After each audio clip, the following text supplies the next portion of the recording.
प्रकाश सिंह बादल बहुत senior leader Punjab के मुख्यमंत्री के तौर पर, कभी मैं उनके साथ बैठा था तो मैं पूछ रहा था ये पैसे वाली बात, तो उन्होंने एक बहुत अच्छी बात बताई कि प्रशांत, ऐसा हो ही नहीं सकता है कि सत्ता में बैठा हुआ आदमी या सरकार कोई काम करना चाहे और पैसे की वजह से ना कर पाए। अच्छा, ऐसा हो ही नहीं सकता है। और उन्होंने एग्जाम्पल गिनाया प्रताप सिंह कैरो का, बिल्कुल, कि जब ग्रीन रेवोल्यूशन शुरू हुआ तो पंजाब में भी तो पैसे, पूरे देश के लिए ग्रीन रेवोल्यूशन हुआ, लेकिन सबसे ज़्यादा फायदा उसको पंजाब को मिला क्योंकि सरकार ने उसको सिंगल माइंडेड फोकस से किया कि नहीं, हमें एग्रीकल्चर में सेल्फ सफिशिएंट हो जाना है, पूरे देश के लोगों को खाने की दिक्कत ना हो, इतना अनाज सिर्फ पंजाब में पैदा करना है।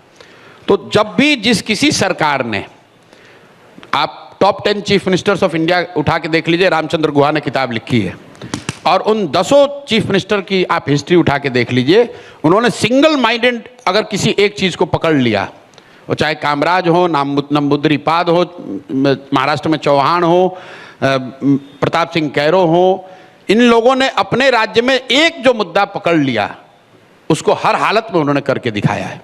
तो बिल्कुल बिहार में मेरा अपना मानना है कि बिहार को अगर अपना गौरवशाली इतिहास वापस हासिल करना है तो हम लोग मैन्युफैक्चरिंग के हब नहीं हो सकते हैं, बिहार सीमेंट की फैक्ट्री नहीं हो सकता है देश के लिए। हम लोग को अपना चुनना है कि देश में हमारी सबसे बड़ी स्ट्रेटेजिक हमारा एडवांटेज क्या है। हम लोग ज्ञान की भूमि थे और पुनः इस धरती को ज्ञान का भूमि ही बनना है। अब लोगों को समझ में नहीं आता कि भाई ये कैसे होगा। अरे भाई, अगर लोग इंजीनियरिंग करने के लिए पूरे देश से कर्नाटक जा सकते हैं, अगर आप उतने अच्छे इंजीनियरिंग कॉलेज बिहार में बनाएंगे तो पूरे देश के लोग यहाँ पढ़ने आएंगे। बिल्कुल बिल्कुल। तो मेरा पूरा फोकस सिर्फ और सिर्फ शिक्षा और उसके इर्द गिर्द है। अगर बिहार से 5 लाख लड़कियां, 5 लाख बच्चियां नर्सिंग की ट्रेनिंग ले लें तो पूरे देश में आज जो आप केरला की नर्सेज देख रहे हैं वो बिहार की नर्सेज देखेंगे। उसके लिए हमको यहाँ सीमेंट की फैक्ट्री खोलने की जरूरत नहीं है।